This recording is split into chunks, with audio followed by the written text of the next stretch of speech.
At least 101 people dead. Fears that many more remain missing.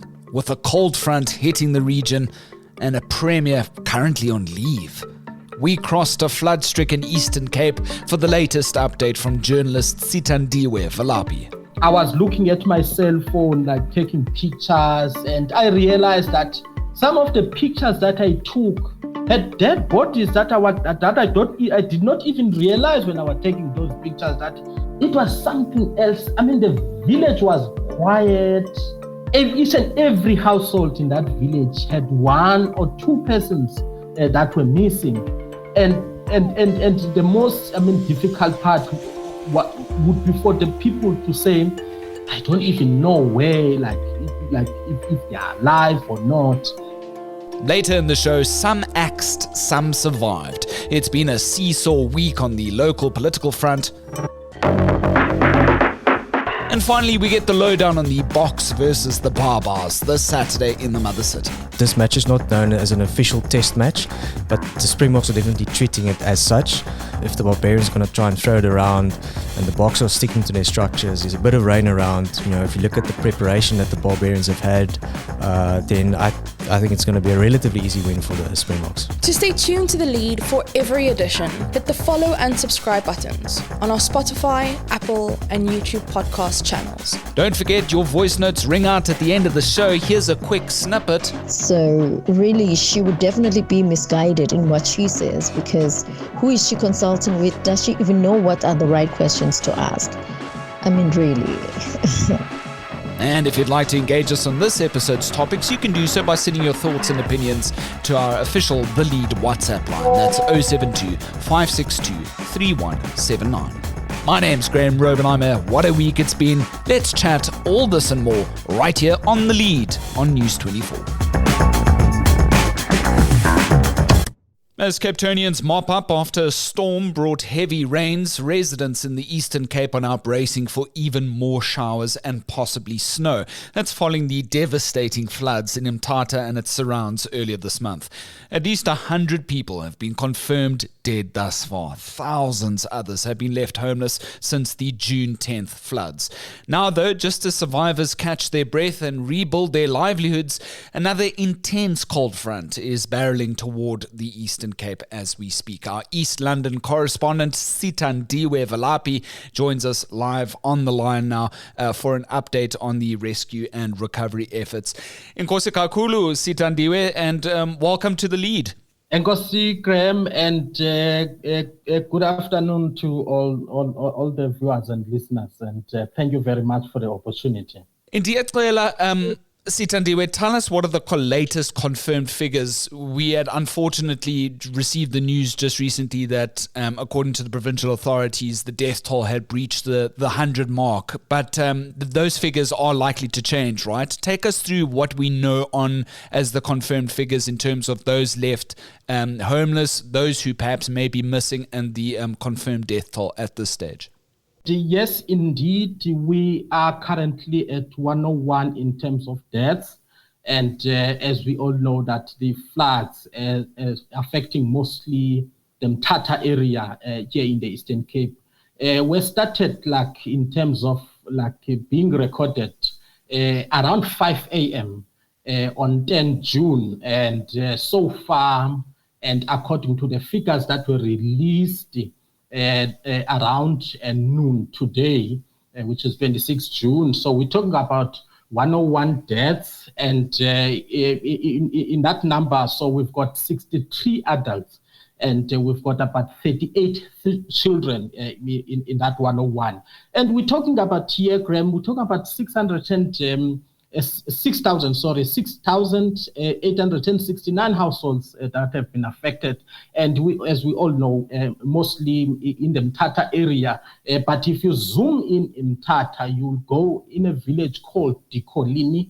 That village, it's about 10 kilometers from Mthatha, not far away from R61 when you're driving from Mthatha to Ngobo, or when you're driving from Tata to Tata Airport. So we talk about that village because that was one of the most affected areas in Tata. So that's Dikolin. And then there's a nearby village called Slovo Park. And it's also just around that area. So that's Muslim Tata. And as I've said, we talk about 6,869 households affected. Sure. And also there is an area called Butterworth. It's about 120 kilometers from Tata. So that's another area that has been affected by the floods. And in terms of schooling, we talk about 431 schools that have been affected, and about 69 healthcare centers that have been affected. And again, we talk about Tata here, the most affected area. And as we've heard, there was a nearby high school in Tata called Jumba Senior Secondary School. So that school had about 10 people who died. Sithandiwe, tell us at this stage, obviously very difficult to ascertain how many people may or may not still be missing at this point. I see reports coming out of, for example, the OR Tambo district, that residents there are very worried that there may be perhaps be, and it's a very graphic thing to detail, but rotting bodies still under the rubble in that particular part, and residents have complained apparently about the stench in some of those areas. What are you hearing from the rescue and recovery officials on the ground as they're being assisted by the Gift of the Givers? Yes, it's horrific, and it's very heartbreaking, and I wouldn't wish any family member to go through that.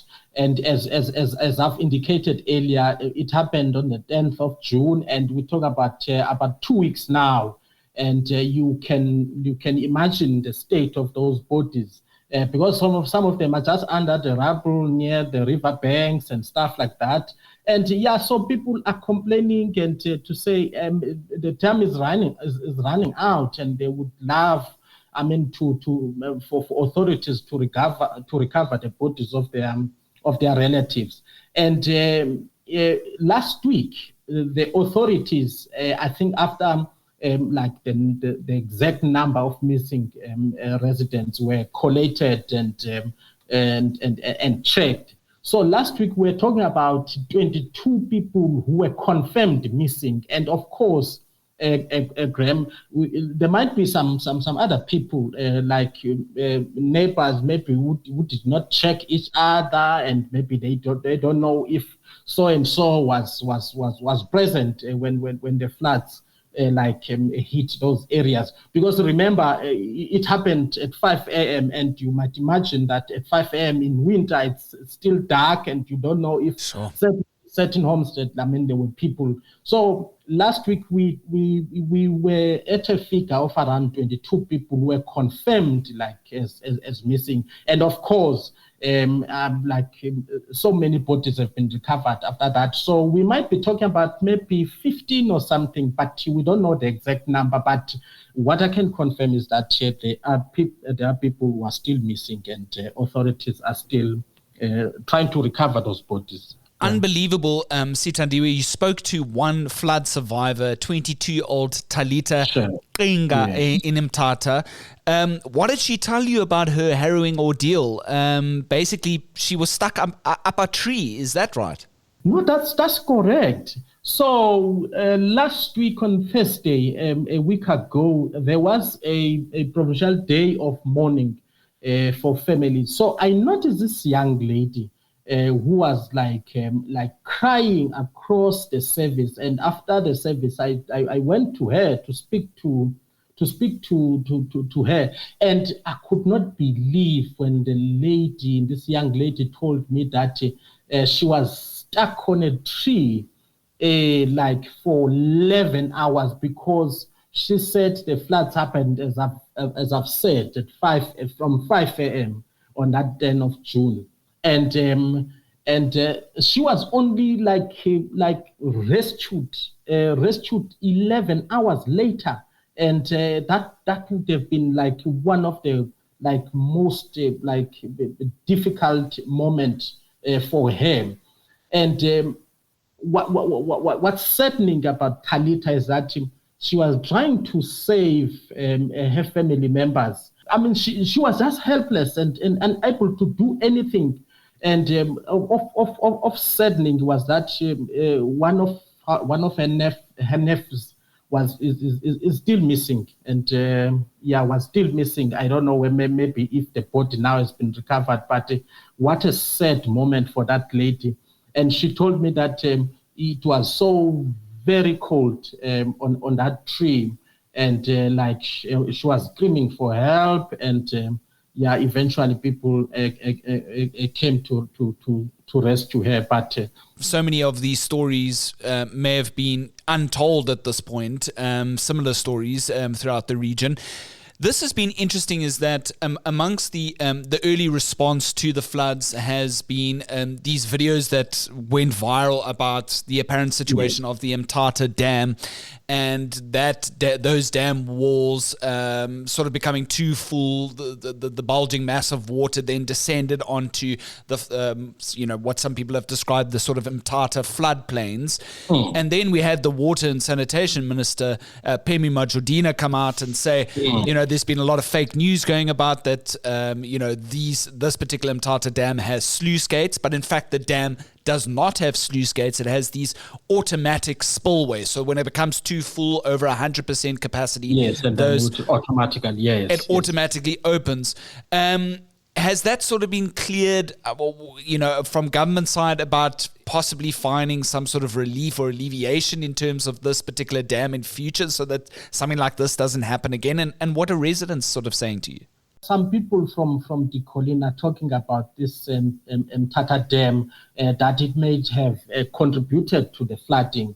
And of course, it was confirmed that dam has no sluice gates. And what is very interesting is that not all, there are some areas in Mthatha which are far away from that dam and were heavily affected by floods. So I guess it was a question of residents being frustrated, and of course the issue of the flooding happening and in winter, and some of them were saying that they don't think that it is a natural disaster. It might have been like a foul play from someone, from authorities. And with one resident standing up when President Cyril Ramaphosa visited one of the villages, Dikolin, standing up to ask for President Ramaphosa for authorities to investigate whether Mthatha Dam had any hand or any influence in those floods.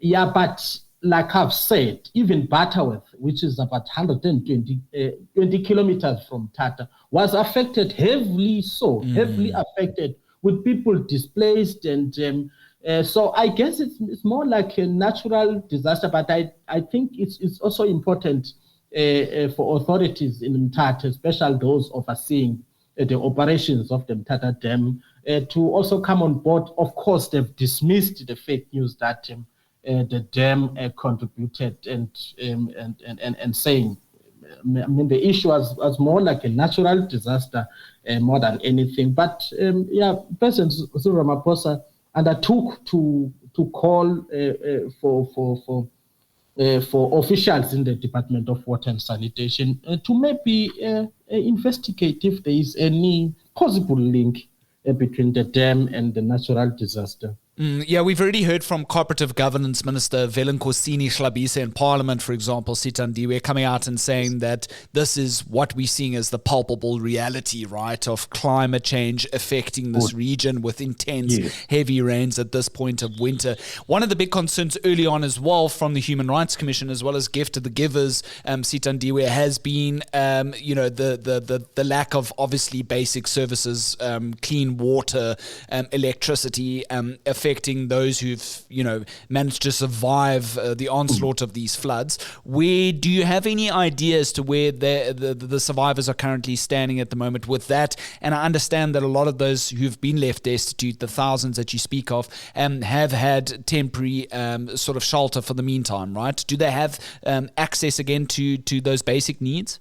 Yes, water has been restored in some areas of Mthatha, but not all areas, especially the high-lying areas of Mthatha. So those areas still have no water. Yeah, of course, the OR Tambo District Municipality, which is a municipality responsible for water provision in Mthatha, indicated that they wanted some repairs to water infrastructure. So not all people in Mthatha have been connected to the water supply.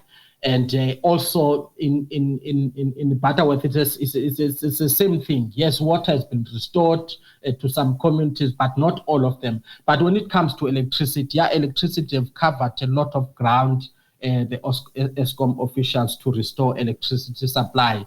But we're still talking about people in Mthatha who are staying in community halls, community schools. Some, especially the elderly and children, have been taken to B&Bs at a cost of costing that is coming from the Department of Human Settlements. Sitandiwe, and then this very interesting story that Eastern Cape Premier Oscar Mabuani has taken leave at this point, a 34-day leave. It's really gotten some residents obviously hot under the collar at this time. What does the Premier's office say? He says something about family commitments? He was not present on Thursday, which is 19 June. He was not present at that provincial day of mourning. So I was hoping that it was going to be addressed by him, but it was instead addressed by the acting Premier, Finance MEC Mlungisi Mpogo. So like on the 20th of June, the Eastern Cape Office of the Premier issued out a media statement to say he is on leave from 20 June up until 23 July. So essentially, which is 34 days. And so some people are not happy because they understand the family commitments. Of course, anyone has got a family. We're coming from families. Somehow we would go to your family and attend to matters. Yeah, but people are saying that we are in the middle of a disaster. They believe that they need leadership. And Mr.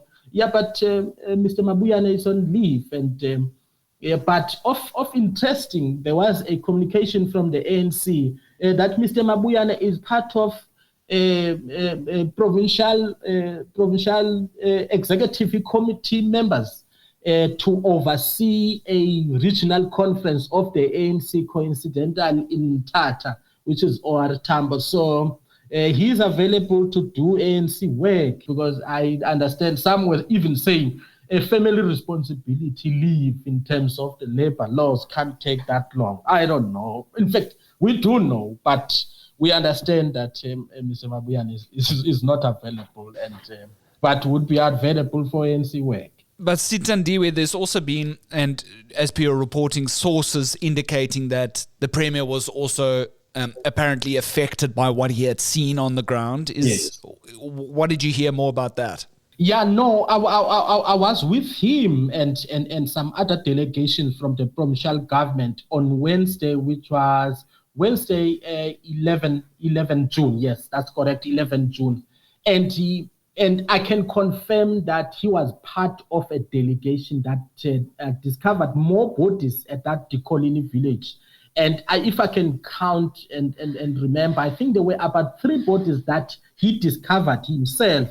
A body of a 6-year-old boy, he discovered that body. A body of a driver of that bus, of that school bus from Jumba Senior Secondary. That boat was discovered by Mabuani and some officials, not just the rescuers or the rescue officials. So yes, I can confirm he was part of the discovery of those bodies, of course, as a human being.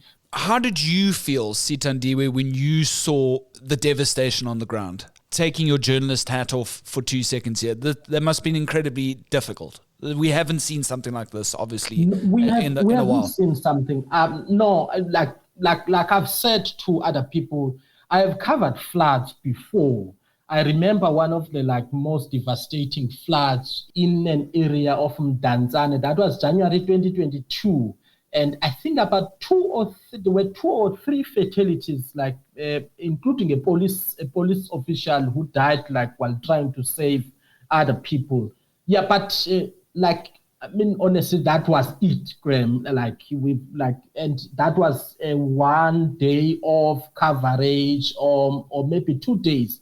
But the Mthatha one was a very difficult one. I mean, honestly, I was looking at my cell phone, taking pictures, and I realized that some of the pictures that I took had dead bodies that I did not even realize when I was taking those pictures. But I did not even realize. And when I went back, it was something else. I mean, the village was quiet. Each and every household in that village had 1 or 2 persons that were missing. And the most difficult part would be for the people to say, I don't even know where, if they are alive or not. I mean, that was one of the most horrific a natural disaster I've ever covered. The scale of devastation and the reflection of those people, some helpless, some telling you stories of survival, some telling you stories of how they've tried to save their elderly parents, but in vain. It was horrific and huge. Graham. Now there's this cold front, Sitandiwe, coming in its way. There's reports of up to 5 centimeters forecasted of snow in parts of the Eastern Cape. Strong winds, strong waves, even there close to you by your side in East London.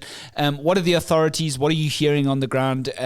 Batten down the hatches as you guys prepare for yet another cold front. I can't even fathom the idea of people affected there that now have to contend with this yet another cold front. Yeah, I think the provincial government was proactive, and they issued a statement 2 days ago warning people not to take any chances. And it just take us back to some few days before the 10th of June.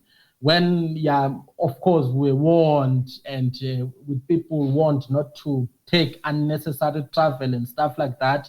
Yeah, but I think now residents are taking warning as serious. Yes, of course, it's snow and some damaging winds. But I think the authorities are more than ready at this time compared to those few days before that 10th of June. Stay warm, stay safe, and I look forward to finding out the latest credible information coming from your office. Sitandiwe Nkosi kakhulu, thanks for chatting to The Lead. Nkosi kakhulu, Graham, and thank you very much for the opportunity. Moving to our trending topic now, and it's been a seesaw week on the political front. Claiming he's failed to turn around the metro service delivery crisis, the Democratic Alliance's motion of no confidence against Johannesburg Mayor Dada Marero failed on Wednesday, whilst Council Chief Sitembiso Zungu also survived a separate DA-tabled ballot. Surprisingly, Al-Jamaah then brought its own motion of no confidence, this time successfully removing Action SA's pick as council speaker Nobushle Mthembu, which meant the entire meeting then came to a halt. One wonders how any service delivery is possible amidst the council's infighting. Over in the capital, the DA simultaneously gunned for Tshwane City Speaker Mqedi Nzwanana's removal, only for the ATM politician to remain thanks to a marginal ballot count in his favor. Lastly, on the national front, President Cyril Ramaphosa's office confirmed today that he's axed the DA's Deputy Minister for Trade, Industry and Competition, Andrew Whitfield. No official reasons, though, have been given. Amid speculation about further cuts, the presidency says this does not signal that the Ramaphosa's entire cabinet will be reshuffled soon. A year on, the Government of National Unity has seen fierce internal contestation between the ANC and DA members over key policy areas.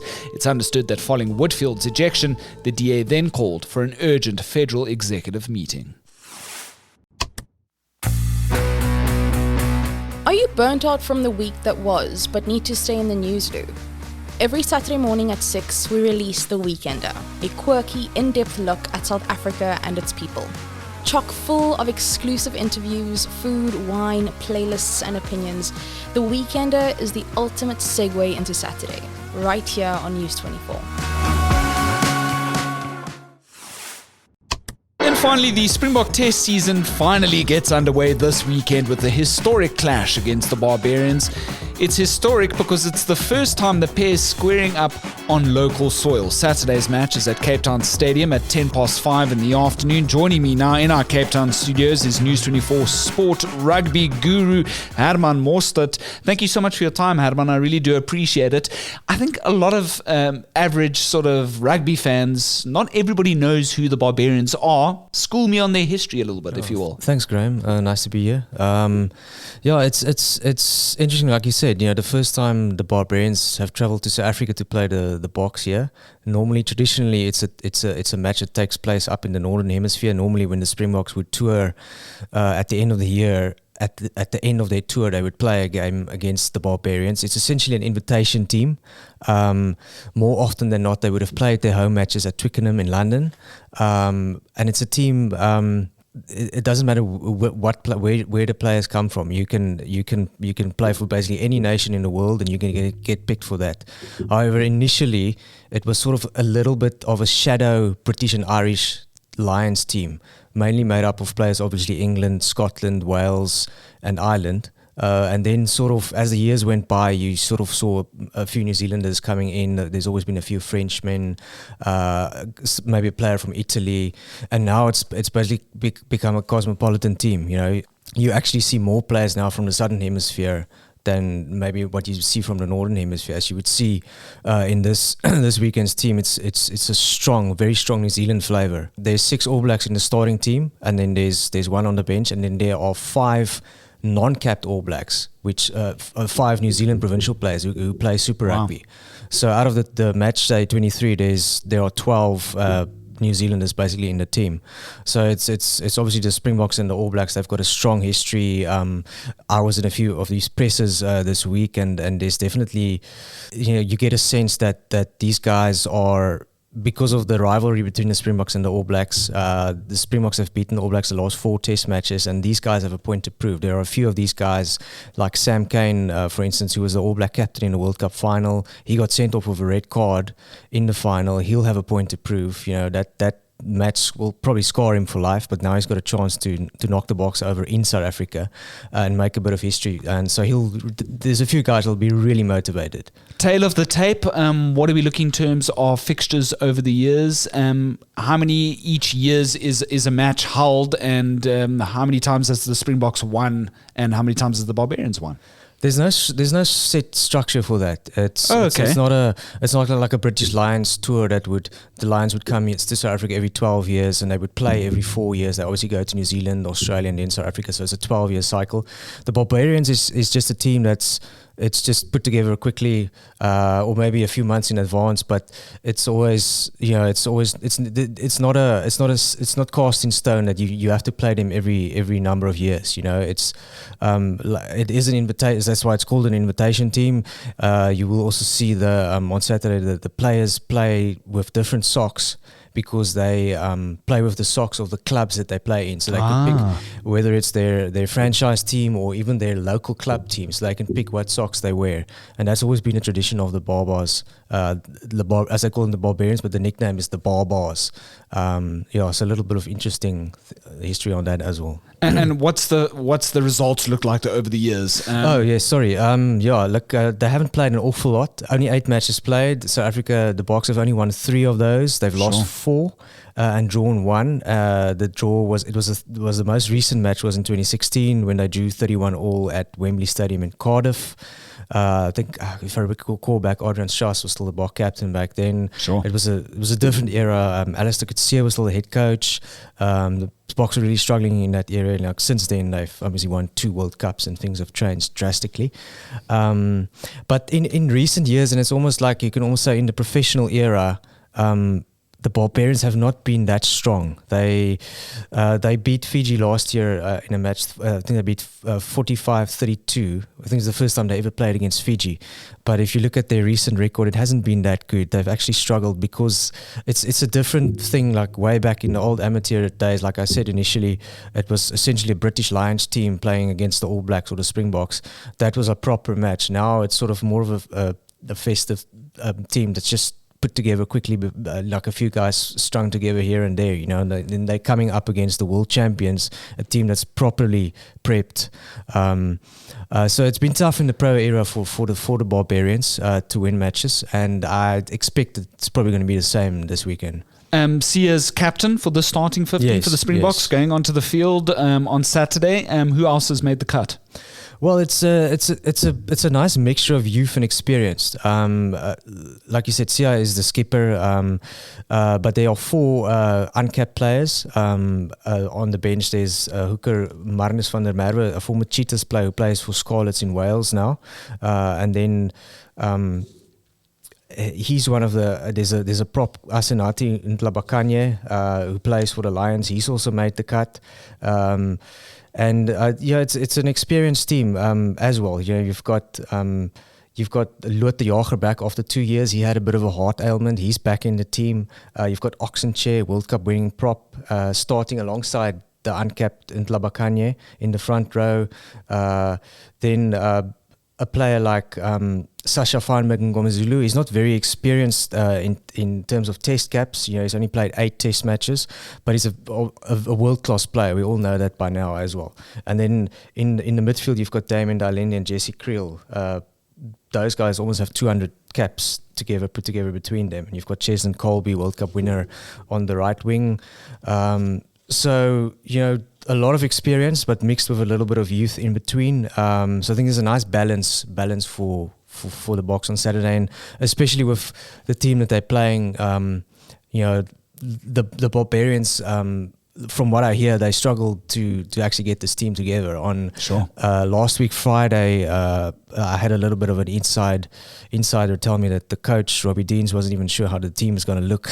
And, wow! So it was like less than a week ago. So these guys obviously going to come here. It's very talented players, some big names in there. But whether or not that they can gel as a team is under the question. So very quickly, Herman's hot take. Where do you think this is going to swing? Springboks way? Well, the thing is, there's rain predicted, as we know. It's been raining the whole week in Cape Town. There's a little bit of rain predicted on Saturday as well.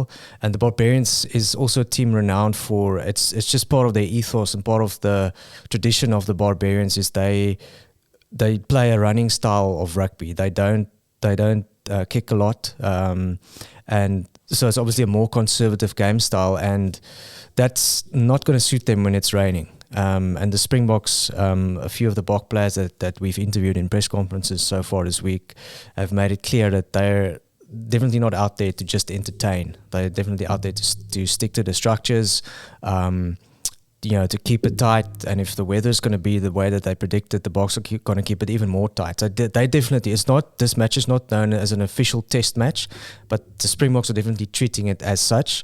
And they've made that clear. All the players have made that clear.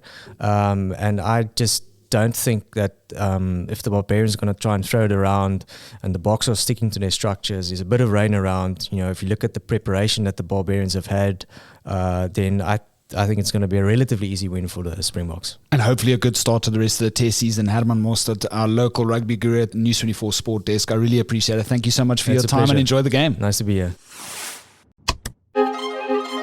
Ever wondered what goes on in the minds of some of South Africa's most terrifying serial killers? Well, this month's free audiobook, only for News 24 subscribers, is Killer Stories, Conversations with South African Serial Murderers by Brian Hodgkiss and Nicole Engelbrecht. Here's a snippet narrated by Gavin Gomez. It is sometimes the case with serial murderers that those hunting them are not aware of their serial nature until arrests are made. In several cases, it has been one offense that has led to the arrest, and then the offender himself will admit to many more murders. This is one such instance. On the eve of the dawning of the new South Africa in 1990s, the body of a homeless child called Sam was found at a primary school.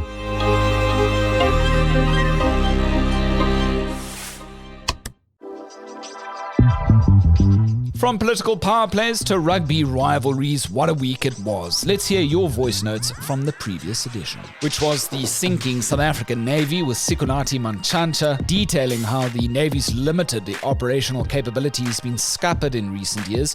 Now, only 5 vessels remain that can take to the seas along our huge coastline. They're restricted, though, mostly to patrolling around our harbours. Yet, the Defence Minister Andrew Motshekga claims in Parliament this week that the nation is able to defend itself. Mantshantsha in our interview said that was pure hogwash. Let's have a listen to what you had to say. In my opinion, as Ulaki Bunkosi Zulu, I can agree with a journalist when they say our minister is misguided.